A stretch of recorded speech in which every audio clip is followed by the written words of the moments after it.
Now, I'm not much of a critic when it comes to these kinds of issues, but there's a reason that I wanted to bring this up.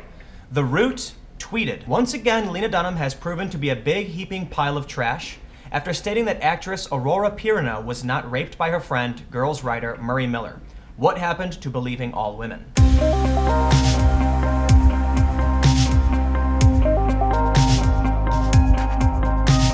The Root has called Lena Dunham a hot, flaming garbage barge of trash for her defense of Murray Miller, a writer who was accused of rape. I got another story for you today. Twitter announced new guidelines and in 1 month will be banning people and de-verifying more people. These two stories, I'm going to connect them. You'll see how, but let's start with the beginning. Actress Aurora Pirino accused writer Murray Miller of rape. Murray Miller was a writer on the show Girls, in which Lena Dunham was affiliated. She was actually a star of the show. According to the Wrap, they obtained results of a polygraph test Pirino said she passed in September, in which she detailed her accusations against Murray, who was also a producer on the Fox animated comedies King of the Hill and American Dad. Now, Miller's attorney, Matthew Wallerstein, said he categorically and vehemently denies Ms. Pirino's outrageous claims, and said his legal team had gathered overwhelming evidence directly contradicting these false and offensive claims. Pirino has made the accusation that following a night of drinking, she, as well as many others, went to Miller's home, and after falling asleep, at some point she woke up to Miller having sex with her, to which she did not consent. Keeping in mind, as I just mentioned before, the Wrap has stated that she has passed a polygraph. Now, why is everyone mad at Lena Dunham? Because she came out and said this accusation was false. Dunham's official statement: "During the windfall of deeply necessary accusations over the last few months in Hollywood, we have been thrilled to see so many women's voices heard and dark experiences in this industry justified. It's a hugely important time of change, and like every feminist in Hollywood and beyond, we celebrate. But during every time of change, there are also incidences of the culture in its enthusiasm and zeal taking down the wrong targets. We believe, having worked closely with him for more than half a decade, that this is the case with Murray Miller. While our first instinct is to listen to every woman's story, our insider knowledge of Murray's situation makes us confident that sadly this accusation is one of the 3% of assault cases that are misreported every year. It is a true shame to add to that number, as outside of Hollywood, women still struggle to be believed. We stand by Murray, and this is all we'll be saying about the issue." This statement comes from Lena Dunham as well as Girls showrunner Jenny Connor. Now, as for the reason why many people are calling out Lena Dunham, as well as the Root referring to as a hot, flaming garbage barge of trash, was that a few months ago, Lena Dunham tweeted, "Things women do lie about. What they ate for lunch. Things women don't lie about. Rape." But it wasn't just that post. There was another post where she was accused of making up a rape story by someone on Twitter, to which she responded, "This is what my social media mentions are like every day. I've gotten used to it. I keep moving, and I consider these people sad leftovers of a bygone era where female sexuality was caged and these pathetic basement dwellers were the gatekeepers." Essentially, Dunham has posted numerous times that you must always believe the women, that women don't lie about these things. But when it turns out that the accused is one of her friends and colleagues, then she becomes defensive and says this woman is lying. The Root wrote an article titled "Lena Dunham is Trash," which says, "In today's some white feminists ain't shit news, Lena Dunham has proven once again that she's a hot, flaming garbage barge of trash after defending a male writer on her defunct HBO series Girls when it came to accusations that he raped a 17-year-old actress." This is not the only controversy that Lena Dunham has found herself in.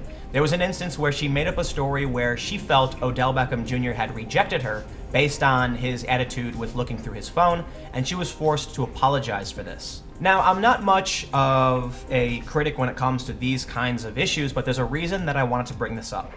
The Root tweeted, "Once again, Lena Dunham has proven to be a big heaping pile of trash after stating that actress Aurora Pirino was not raped by her friend, Girls writer Murray Miller. What happened to believing all women?" That is why I wanted to start with this story before moving on to Twitter.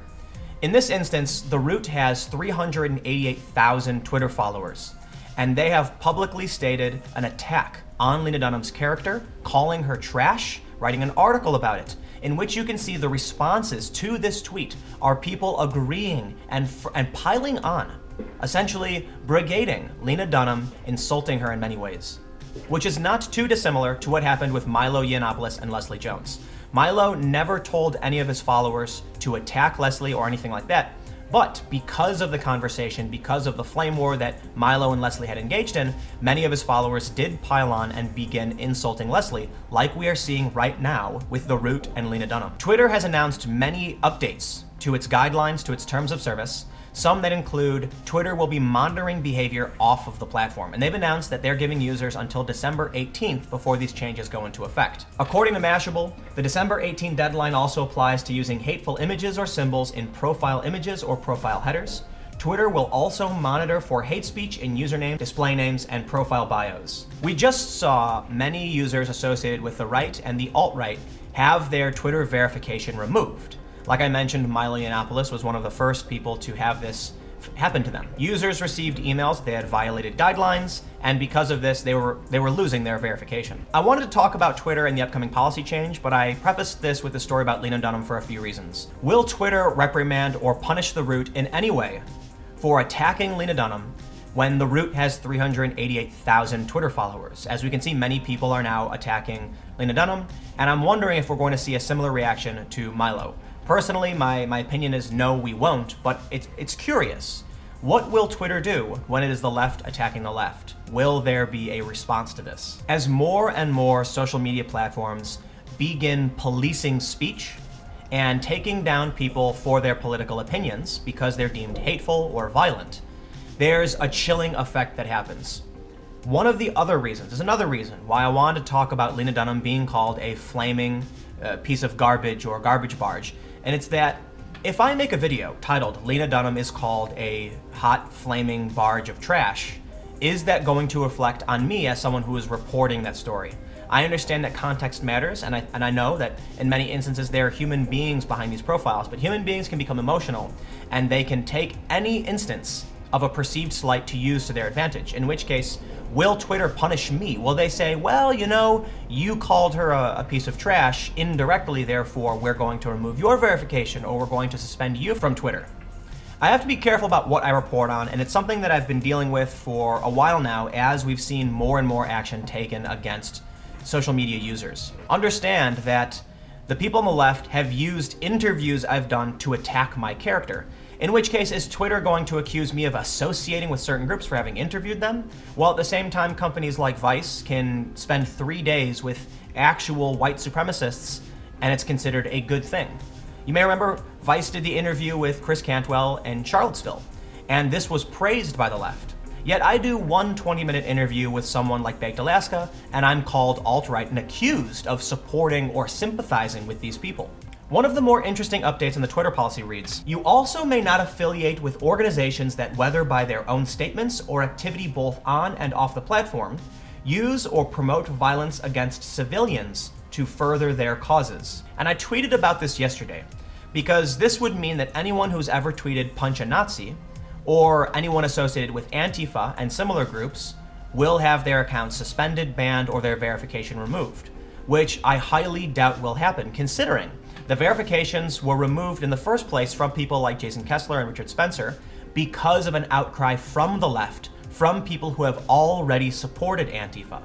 It would be interesting to see if Twitter takes a zero-tolerance approach based on the bickering of all political factions, which, honestly, I would prefer to see. With the coming December 18th deadline, I think, absolutely, if you want to remove verification and ban people, just make sure you uphold that standard to anyone regardless of their political affiliation.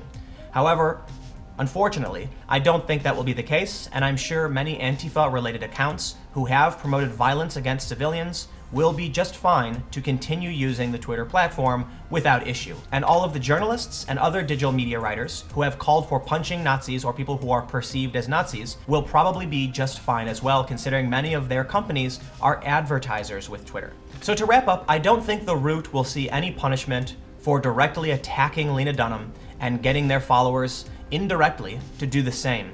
I don't think we're going to see Antifa or any other violent actors removed from Twitter so long as their politics align with the left. But let me know what you think, comment below, and we'll keep the conversation going. You can follow me on Twitter for breaking news and live streams around the world at Timcast. If you want to support my work, go to timcast.com/donate. Give whatever you'd like or give nothing at all. My videos are always free and available every day at 4 p.m.